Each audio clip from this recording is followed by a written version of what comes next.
زائر جب بیت اللہ شریف میں جاتا ہے اور جب اس کی کعبۃ اللہ پہ پہلی نظر پڑتی ہے، جو دعا مانگے قبول ہوتی ہے، جو بھی دعا مانگے۔ اب یہ بڑا مشکل مرحلہ ہوتا ہے کہ اب ایک لمحہ ہے، پہلی نظر، جب تک آنکھ کھلی رہے تو اس پہلی نظر میں کیا دعا مانگی جائے، چونکہ کعبہ کی جلالت ایسی ہے کہ بعض کا ہیبت سے جو ہے وہ نظر ٹھہر بھی نہیں پاتی، تو پہلی نظر سے دعا مانگنی ہے۔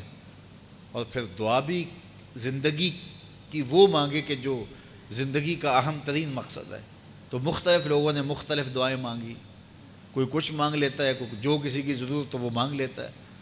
حضرت امام اعظم امام ابو حنیفہ علیہ رحمہ جب حج پہ گئے اور کعبۃ اللہ پہ پہلی نظر پڑی تو اللہ کی بارگاہ میں عرض گزار ہوئے، اے اللہ مجھے مستجاب الدعوات بنا دے، میں جو دعا مانگا کروں تو قبول کر لیا کر، مجھے مستجاب الدعوات بنا دے۔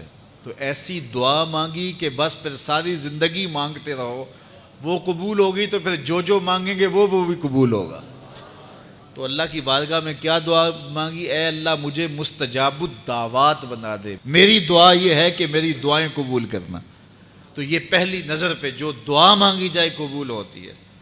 کعبۃ اللہ کو دیکھنا، طواف کرنا، حجر اسود کو چومنا، بلکہ ایک روایت میں آتا ہے کہ اللہ تعالیٰ جل شانہ جب تجلیات نازل فرماتا ہے، رحمت دنیا پہ نازل فرماتا ہے، تو سب سے پہلی رحمتیں کعبۃ اللہ پہ نازل فرماتا ہے، اور پھر فرماتا ہے کہ جو طواف کر رہے ہیں میں نے ان کی مغفرت کر دی، جو سین حرم میں کعبہ کی طرف منہ کر کے نماز پڑھ رہے ہیں میں ان کی مغفرت کر دی، اور جو قبلے کی طرف منہ کر کے سین حرم میں سوئے ہوئے ہیں میں نے ان کی بھی مغفرت فرما دی۔ اللہ اکبر، یہ کتنی کرم نوازی ہیں۔ تو میرے حضور نے فرمایا اس بابرکت گھر سے نفع حاصل کرو، یہ گھر 2 مرتبہ ڈھا دیا جائے گا اور تیسری مرتبہ آسمان پہ اٹھا لیا جائے گا۔ 2 مرتبہ ایسے حالات پیدا ہوں گے کہ کعبۃ اللہ گرایا جائے گا، اور پھر تیسری مرتبہ قیامت کو اللہ تعالیٰ اس کو آسمان پہ اٹھا لے گا۔ تو کہا قبل اس سے کہ یہ گرا دیا جائے، کعبۃ اللہ اٹھا لیا جائے، فرمایا یہ بابرکت گھر رحمتیں بانٹ رہا ہے، اس سے بھرپور نفع حاصل کرو۔ اللہ اکبر، یہ سعادت بڑے لمحے اللہ تعالیٰ آپ کو، مجھے، ہم سب کو نصیب فرمائے، اور ہمیں بار بار اپنی تحلیس کی با ادب حاضری نصیب کرے۔ حج کی بہت ساری قسمیں بیان کی گئی ہیں، مختلف میقات مقرر کیے گئے ہیں کہ ذوالحلیفہ سے احرام باندھ لیا جائے، یا لملم سے احرام باندھ لیا جائے، اور بیر علی سے احرام باندھ لیا جائے۔ تو مختلف مقامات ہیں، لیکن سب سے اشرف کون سی جگہ ہے؟ یہ آپ کے دل میں بھی رشک پیدا ہوگا۔ میں نے بچپن میں جب بھی حدیث پڑھی تھی اس وقت سے میرے دل میں آرزو ہے، اور میں نے وہاں ایک شخص کو دیکھا بھی، اس نے مجھے بتایا کہ میں وہاں سے احرام باندھ کے آیا ہوں۔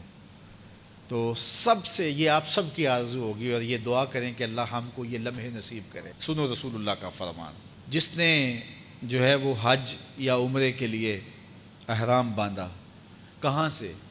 من المسجد الاقصی، مسجد اقصی سے، الی المسجد الحرام، وہاں سے اللہ کے ایک حرم سے احرام باندھا، اور عمرہ حج آ کے کیا مسجد حرام میں، اس کے جو پچھلے گناہ ہیں وہ بھی معاف ہو گئے، جو بعد میں کرے گا وہ بھی معاف ہو گئے۔ تو یہ آرزو کس کی نہیں ہے کہ یہاں سے فلسطین جائیں، مسجد اقصی کے صحن میں احرام باندھے، اور وہاں مکہ المکرمہ جائیں۔ یہاں ایئرپورٹ سے احرام باندھ لیے جاتے ہیں نا، پھر مسجد اقصی سے احرام باندھے۔ تو سب سے افضل تو یہ دعا کرو، میں آپ سب کے لیے دعا کرتا ہوں، اللہ آپ کو اور مجھے کم از کم ایک عمرہ اور ایک حج ایسا نصیب کر دے۔ دل سے دعا کرنی ہے، اور اس دعا میں صرف حج اور عمرے کی دعا نہیں، مسجد اقصی کی جو ہے وہ آزادی اور فلسطینیوں کے لیے بھی دعا ہے۔